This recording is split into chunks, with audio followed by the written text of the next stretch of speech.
Hello, everybody. Welcome to Down to Date. Normally, we talk about human connection and having people start relationships, but I have recently been through a breakup, so I felt like it was only fair that we talk about the other side of relationships, which is ending them. I feel like it's really important for me to just like lay out the facts without emotion because I don't want it to be confused. Of course, there's like she said, he said. But for me, like this episode is really important just to kind of let everybody know like where I am in my life, where Joe and I are with our relationship, and just to lay out the facts without messing it up with like emotion. Showing how supportive you guys both exactly are. And we are so supportive of each other. And I have one of my best friends, Rachael Kevin, here to talk with me about it. Rachael, you recently went through a breakup as well. Yes, I did. Almost a year ago in April. And it was pretty similar, where we had been dating for 2.5 years and we got a place together, and that was a really big step because I had never, like you, I had never gotten a place together with someone, signed a lease together. And then within a month of living in our new place, we got a pet. We got a cat together, and that was a big step. And then he came home one day and said, I don't want to do this anymore. Yes. And it was traumatizing. I was so hurt, and I did not want the breakup to happen. And I really tried to, keep us together. We still had to live under the same roof for a month. And it was hard. And I didn't really know what to do. Like, I felt like the only thing I really could do was like let it happen and talk to him each day a little bit more to get my closure, and then talk to my girlfriends and cry.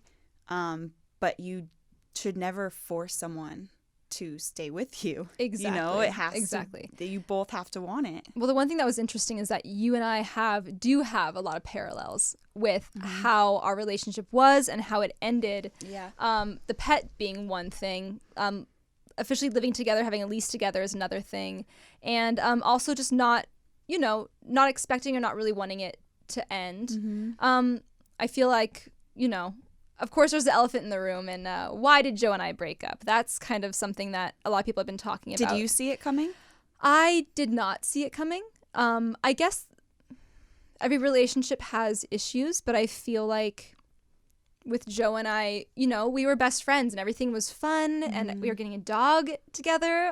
We had just got the dog. We also had just moved in together, so that's a big step. I feel like there, with us, there's still a lot of love and respect for each other. And ultimately what happened was that Joe felt like he would have a better living in Chicago. He wanted to go there to work, and he also missed his friends and family. And that moving to Chicago wasn't something that I wanted. And but you guys had this conversation prior. Yes. Prior to signing the lease. Exactly. So prior to signing the lease, prior to moving in together, I had told him that I didn't envision a future in Chicago. So I wanted to make sure that he wanted to be in Los Angeles. And he expressed that he did. But, did you talk about a timeline? Did you talk about, okay, we're going to move in, sign this lease, and probably be here for more than a year or two? For me, I was thinking, well, we have a year with the lease. So that is a timeline for me. It's like, we'll at least have a year. We'll at least be able to kind of figure things out then. And what you do is you start building your life. Yeah. And in no way can I ever be upset with him and have resent towards him changing his mind and choosing to move, because I understand the stresses of living in somewhere like LA, away from your family. And for me, that was also a huge reason why I didn't see myself moving from LA, at least at that point in my life, because I love being around my friends and family. I love having that support. I love being in a place where I grew up. Right. And Joe didn't have that. You both would have been losing like a big part of your heart. We would have both been losing a huge part of our heart. And so we both talked about it a lot. Before we went public, we talked a lot about... It was like a few months, or at least a month. Yeah. So it was a while before New Year's. And so with each other, we were saying, look, because of where we ultimately want to end up being in our future, we can't move on like together. We just can't be together. And so it was sort of like a mutual thing after he had decided to move to Chicago. And it was affecting you guys because a lot of your friends didn't even know that you were having these conversations. Like you didn't come out with us on New Year's. Yeah. And, I didn't know why. And I think the reason why is it's pretty intimidating to have a public relationship. Yeah. So I felt like once I said something, it could easily spread and then it would make it real. Yeah. And I wasn't ready to make it real yet. Yeah. I was kind of in the phase of, well, maybe he doesn't want to move back. Maybe we can figure it out. But this decision was like pretty much in his hands. Yeah, I feel like, if he didn't want to move and said he didn't want to move, then maybe we would still be together. That's something that I do always think about. But, Did you ever see yourself even in like a couple years moving to Chicago? No. At least not in my foreseeable future did I ever think that I would ever move raise to a Chicago. family yes. and do that. Like I didn't foresee myself raising a family or growing old in Chicago. Yeah. And there's a lot of different reasons for that, which I won't get into because, I do want to keep a lot of things still private with Joe and I. But at the end of it, before Joe and I went public, we just decided, look, we love each other, we respect each other. Yeah, you guys had a lot of healthy boundaries in Exactly. terms of still staying private. I mean, even as a friend, like knowing Joe, I love Joe and I love everyone you guys. loves Joe. I know. And he's just such a great I was rooting guy. for you guys, but at the same time, I also want him to be happy, as a friend, and then for you, of course, that's really important to me, and it's just it would not have been fair for you to drop everything like that.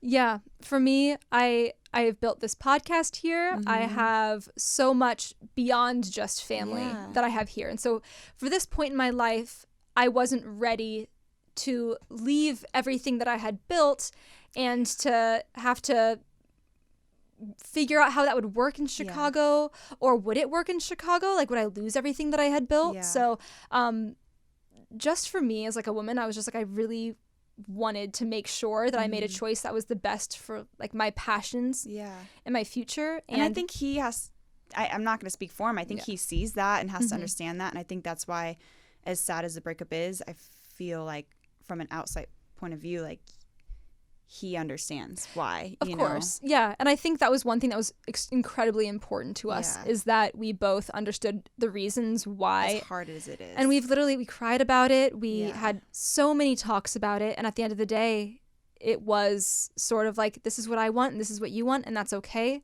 But as your friend, and this is something, and being in a very similar situation as you, trying to look now for a partner for the rest of your life, because we've had these conversations before where you want to be able to find a partner and a teammate who is going to make these decisions with you and be able to plan and think long term and not just say, this is what I'm doing, are you coming? Because if not, I'm still going, and that's where it kind of, as a friend, it frustrated me seeing that you were put in this situation because you've had these conversations prior. So it just frustrates me because I know how much you wanted to be with him still, but then you were put in this really hard place where you had to either lose him or move to Chicago. And that's looking for a partner. That's not the way to go about making these life decisions. Yeah, I think that was something that kind of hurt me initially.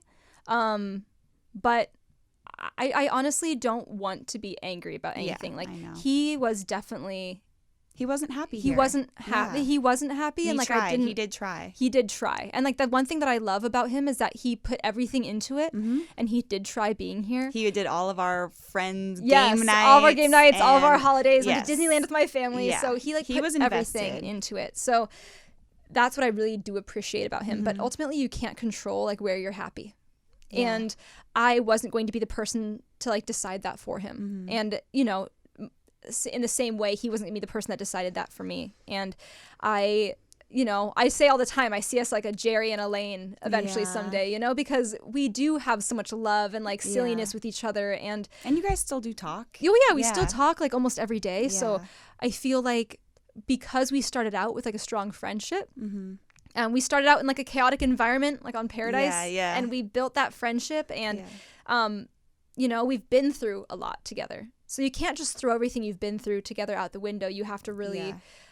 respect the experiences you shared and also respect who the persons that you know who they are. Like, I know Joe would never, like, ever try to put me in, like, a really bad position or, you know, everything that he did was out of love. And vice versa. Like, I feel like, you know, there's no room in my heart to have any resent for that. Yeah. There's just absolutely no room for that.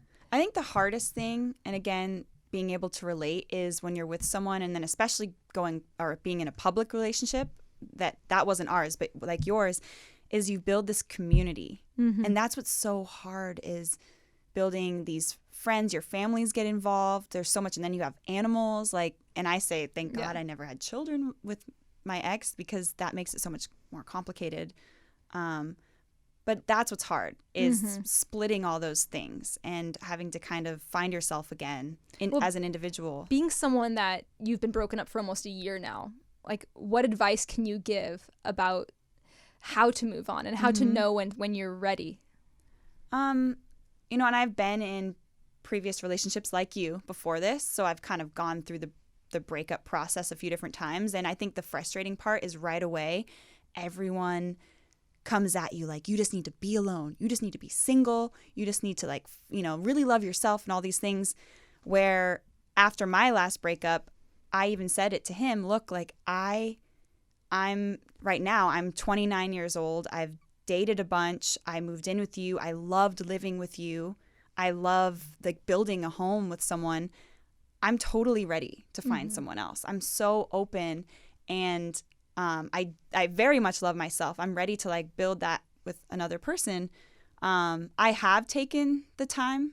You know, it's almost been a year, and I've dated, but I'm really, really making sure this person that I commit to or I'm exclusive with is the one. I mean, you never know. Jay was the one. I totally thought he was the one. And we were friends before. We built a friendship, and it took us a while to become official. And then I was in. And so now, looking back at that, and I think he had never been in a relationship really prior to me, and that always made me nervous. So I think that's something, like, moving forward, I would like to be with someone with a little bit of experience. Because communication is everything to me, and, like, to not have the rug pulled out from under me again.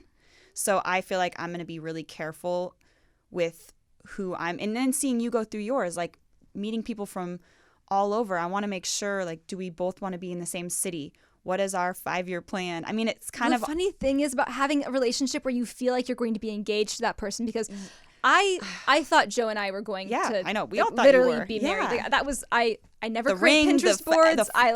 This is not me. Like, if anyone knows me, I'm not the person that, like, plans my wedding, and I was literally doing that with Joe.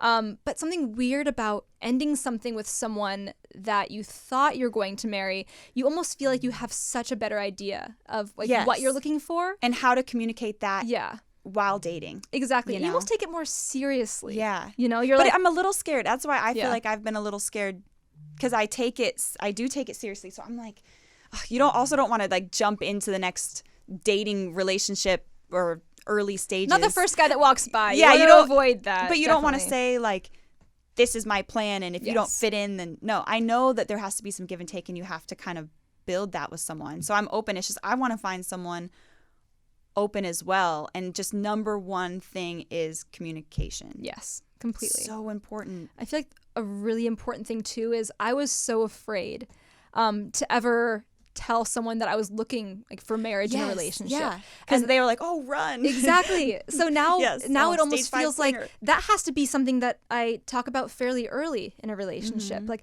I am looking for these things. I am looking for a marriage. I am, like, ready to find something serious. And although I went through something that, you know, I thought was going to be it, and it, like, completely tore me apart, I also have to see happiness and hope in the future. And I can't hold myself back from seeing that happiness for myself. Yeah, because it's hard, and you just really have to not take all these opinions and things that are going to be thrown at you, because, you know, you've been through other relationships. You are a very grounded human. You know what I mean? And you do know what you want. So I think just being open, and the universe is going to bring you, you know, to the next person, and hopefully you can communicate earlier what, you know, you both want. That's the thing. I feel like something that's really important for me in a relationship is to cover my bases. And I definitely tried to do that with Joe. Like, I felt like saying where I see my future, and if there is potential for anywhere else in my future, that's something that's like has to be like a real conversation that you don't avoid. I feel like that is something you have to bring up everything early on, or it could be potentially something that could end your relationship. And that's something that I learned a lot. You're supposed to. If it's something, if this conversation that you're avoiding because in your gut you're like, oh, they don't want to have this or this might push them away, then have it. I feel like maybe Joe and I did avoid that conversation a lot. I mean, although we definitely talked about it, I definitely told him, you know, where I stood. I felt like in his heart, it was something that was like hard to talk about because I'm the kind of person I am pretty like straightforward with like what I want and how I am. And I feel like, you know, it was a conversation that should have happened earlier than, hey, like this is what I need to do. Yeah. And are you going to be with me or not with me? So, well, with the breakup, having all the conversations that you have, where are you guys at now? Do you think that there's a chance you guys will get back together in the future? Right now, I don't think so, because both of us have had many conversations where it's like, this is what I see for my future, and this is not something that you see for your future. So therefore, we can maybe have a friendship, but we can never. I mean, he left. That's what I think. For me, I didn't have this with my ex. Like, we're still in the same city, you know, but like leaving makes it more solid. It makes it very solid. I mean, buying that plane ticket, that's where, I mean, for me, like, you know, signing the lease or breaking the lease, that was very solid. Yeah. So on that note, we're going to take a quick break. When we come back, we're going to talk about what the future holds. Hello, everybody. Welcome back to Down to Date. This is a little bit more of a somber episode. We're talking about breakups and how to navigate breakups. But this half of the podcast, I really want to talk about moving forward and how you can find hope in the future. So, Rachel, you've had your relationship has been over for a little close to a year. Yeah. So, I mean, what were like your steps? Like, what were the first things you thought of like after a breakup? Yeah, you know, I think just really surrounding myself with my friends and trying just to be social, getting out there and being open to meeting people. I knew that I was definitely, like, when I would meet people, I would say I'm recently out of a breakup, so I'm just open to like make some friends. And I think that's the best way to meet a partner anyways, is being a friend first. Exactly. And really, for me, these past few months, going on dates, it's been important to make sure that the friendship is there and the trust and just building that communication. So I feel like that's kind of where I've been at in dating, is just taking it slow. Yeah. You know, yeah. But you've learned a lot about what you want through like being in such a serious relationship. Yeah. How do you date differently after the breakup? I think it's being more open and realizing that, oh, I am ready to find my person, and then feeling confident in telling people that when I'm dating. You know, saying that I'm in a different phase in my life and I'm happy with where I'm at as an individual, but I'm totally ready to meet someone to build with. So, and that can be really awkward to say early on, because, you know, people are like, oh, you know, it's not like I'm trying to say, oh, I want to be exclusive and be together, but I want to build towards that and have this communication. And I think also the best way is to kind of bring people into your friend group, and either your family or whatever, kind of throw them in by doing group activities and seeing. Exactly. So there's not as much pressure on like, are you the one? Right. You know? And just make like friendship. That's really important. Yeah. I think establishing, and something that I really learned a lot from Joe's and my relationship was that establishing a friendship first, it almost makes you see something in someone that you didn't really realize at first. Yeah. You know? Yeah. Because you see them as a solid base, a solid foundation, without all the physical stuff. I think we talked a little bit about this before, where early on in relationships, it tends to feel like pretty physical. First. You initially, it's so interesting that we jump to the physical so quickly, but then to really get in and communicate and figure out what people are thinking, like that can be like awkward. An afterthought. I know. Which is weird, you know? Why is it more awkward to ask these questions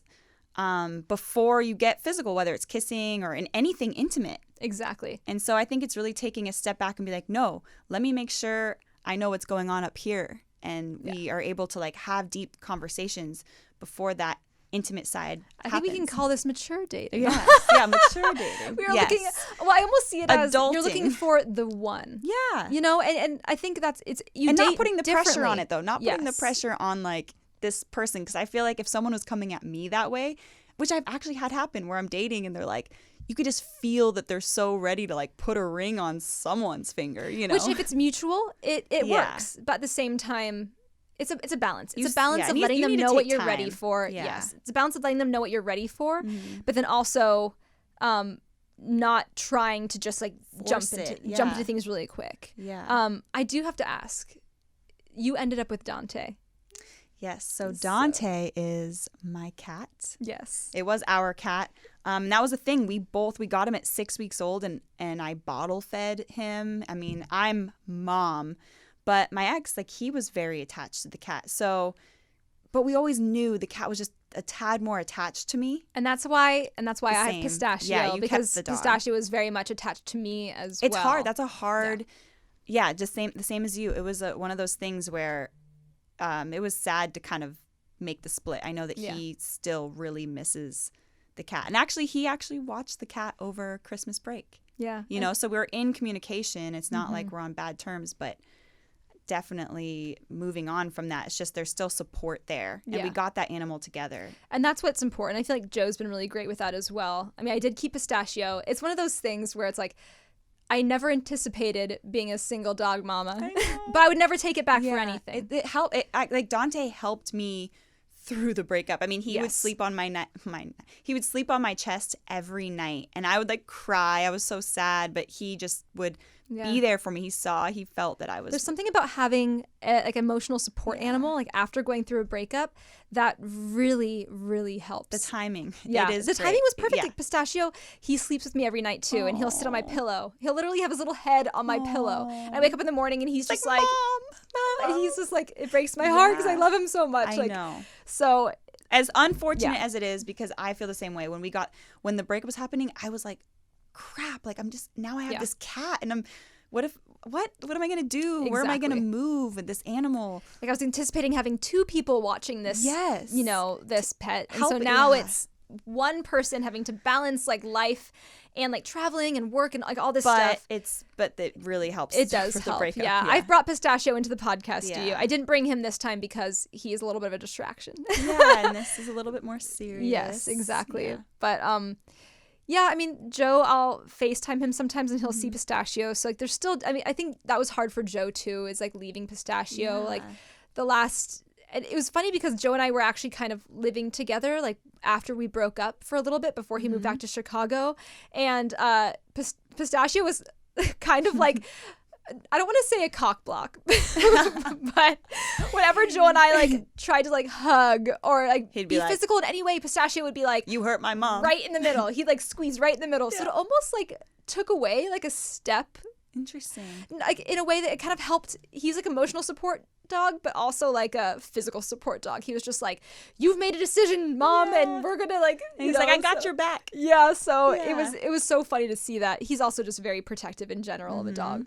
But yeah, I will say that like having a pet, like it does help. It helps tremendously. Yeah. And it still helps, you know. Same. Just being like, I just want to go home. I'll be out having drinks with friends or on a date, and I'm like, I'm just ready to get back to my cat. Yeah. He's waiting for That's me. How I feel too. I need to go like cuddle. Pistachio. Well, where are you now? I want to know. Like after going through the breakup, after everything, you know, almost a year later, like where are you now with your life? I'm doing so well. I've really been able to focus on my career and what I want and just feeling emotionally stable.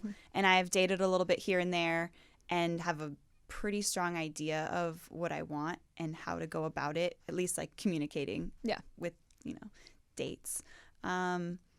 So I feel really happy with how, as much as like it was really hard to go through it during the time, I'm so glad. You know, he told me when he made the decision, which was really hard for him, but he said, I think that there is someone else out there that is going to love you the way you deserve to be loved.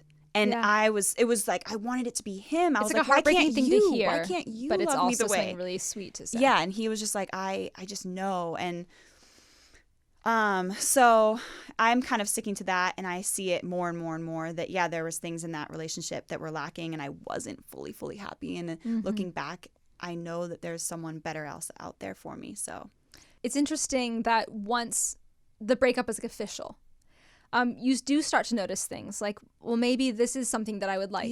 Maybe, maybe I can see myself with someone else because this thing didn't work. Yeah. So, and when you're in it, it's so hard. You love them so much. You're willing to sacrifice. Yeah. So I think stepping out of it, there was a lot of things I was like, oh, I was sacrificing these things, or future wise, like with kids. And, now I think, I don't see myself having kids for another like 4 years or so. So it's like, that's still in the distant future, but I'm like, no, it's really important to kind of make sure that this person I'm with, we're on the same plane in terms of like how we want to raise children, move, and travel, that's important. everything. Like that's a huge thing for me as well. Okay, I'm curious with you dating and because you have been dating, like how do you maintain like a respectful friendship with someone that was your ex while you are still dating? Because that's something that, is going to be like something that I have to think about. I think right away when we were going through the breakup, because we still lived together for a month, so I had these conversations with him, and I was actually pretty emotional and I was a mess, but I have always kind of considered myself a relationship person. So I said to him, I was like, look, you have to realize you're making this decision for us. You don't want to do this anymore. So I have to accept it, but I'm going to then start dating. I don't know how soon. And, and he was like, I hope you take your time, blah, blah, blah. And I was like, you can't tell me what to do. Like but it's your timeline. Yeah. It's just really being open. I'm just ready. I feel like I'm just ready. And like with him, I have told him that I'm going to be dating. And it's a transparency. Yeah. Just being open. Like right away I was open. I'm going to start dating. And, I haven't been put in a situation yet where I felt like I've needed to say anything to him, but we're friends. And I think if there was someone that I'm really starting to move forward with, I think I would probably let him know. He's not the first person I'd call up and let know, but out of respect to the person that you're talking to as well, you want to say, hey, look, like this person, we talk every now and then, at least a phone call. To be open about like, this is someone that is my ex. Yeah. And do you think it's appropriate to continue talking to your ex after you like are in a new relationship? I don't think so. I don't think, like, I wouldn't, if I'm in a relationship and exclusive and committed to someone, I'm not going to have my ex watch the cat. Yeah. That's fair. I think that's something, I think there's other people that would watch the cat for me. Exactly. I guess, like, for me, I see it as it's difficult. Are you going to talk to Joe about it? Are you going to say, hey? Yeah, Joe is someone that, like, I really respect. And, I do, like, love him, and I'll always love him. And like, in my mind, I'm thinking, like, of course I'd want to always maintain a relationship with him. But what about if he started dating? Like, how would you hope that he would, turning it, how would you want him to tell you? I guess it would be difficult. Like, for me, I see it as, if the person you're dating like understands and you respect that person first, because I feel like you have to like the person you're dating, you have to give them priority. You can't give your ex a priority, and you have to say, do you feel comfortable with this? Yeah. And if that's a no, then that could be a conversation that you can have with them to maybe try to make them feel more comfortable, right? Or you might have to just let it go. Yeah, because if you're dating someone and they're like, look, I'd rather just really not have this person involved, which probably is what will happen. Yeah. Then you have that conversation with your ex and say, hey, I'm moving forward. I'm really happy. I still always will have love for you, but I'm going to turn the page, go to a new chapter in my life, and I'm just wishing you the best. And I expect that for someone that Joe dates as well. Yeah. Like, I don't anticipate like being in his life constantly calling, like texting like forever. Like, that can't happen. No. But I do see like, a respectful future. And I right now we're in a really good place. I think we made sure we are really in a good place before we went public. And I think we're there for each other. Like, I respect the hell out of him and all of his decisions that he's made. I want him to, like, I want his success. I want his happiness, and I want nothing else but that. And I know that he wants the same for me. So I do have to ask you, are you single? Yes, You are single. I'm single. Well, getting back to what this podcast is actually about, Down to Date. Are you down to come into the podcast studio and actually like go on a date? Yes, I am. Yeah. And you know, I know you asked I me think earlier. I have someone for you, and I'm like, this person, I just have a good feeling. Like, I have a good feeling, you know. I trust you. Yeah. I mean, we've known each other since we were in college. Yeah. And she asked me to come on the show in like the summer when it first started, but I had just gone through the breakup. Yes. And I was not ready. So And so it's like now you're like in Yeah. a good place. Like I can see that there's like so much that you've built like within yourself. And so yeah, Rachel, are you down to date? I am down to date. Well, let's make it happen. Yay. All right. Well, thank you so much, Rachel, for coming on the podcast and being vulnerable. course. I know this is very much like a vulnerable episode for both of us, but I Yeah. think it was important just to kind of like lay out the facts and, you know, just matter of factly like what it is. Like sometimes people don't work out and it's okay. And there is 100% like hope and happiness in the future, even though things like don't go the way you expected them to. Yeah, absolutely. Well, thank you guys so much for watching. Make sure you guys rate, review, and subscribe, and I'll see you guys on Down to Date next week.